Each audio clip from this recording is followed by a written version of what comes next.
छत्तीसगढ़ शासन के निर्देश पर व्यापम द्वारा प्री बीएड टेस्ट परीक्षा रविवार को शासकीय पंचम दीवान कन्या स्कूल भाटापारा में संपन्न हुआ, जिसमें बलौदा, भाटापारा, लवन सहित आसपास के छात्रों ने हिस्सा लिया। स्कूल के प्राचार्य शैलेंद्र नामदेव ने बताया कि प्री बीएड में 400 बच्चों को सम्मिलित होना था, जिसमें 303 बच्चों ने टेस्ट परीक्षा में हिस्सा लिया और प्रत्येक कक्षा ने नियमानुसार सैनिटाइज कर प्रत्येक कक्षा में 36 छात्रों को बैठाकर परीक्षा लिया गया, जो शांतिपूर्ण तरीके से संपन्न हुआ। बलौदा बाजार से अमृत साहू की रिपोर्ट। आज जो है पंचम दीवान शासकीय उच्चतर माध्यमिक विद्यालय में व्यापम के द्वारा आयोजित परीक्षा प्री बीएड का टेस्ट था, जिसमें कि 400 बच्चों को जो है यहाँ पे संख्या दिया गया था।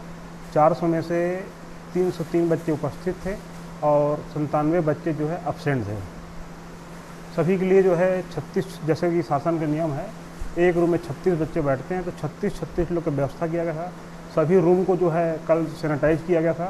सैनिटाइज करने के बाद जो है लेट बाद सफाई करके वहाँ भी जो है पूरा व्यवस्था था। सब चीज़ चेक करने के बाद ही बच्चों को बैठाया गया। परीक्षा जो है बहुत ही शांतिपूर्ण माहौल में आज संपन्न हुआ।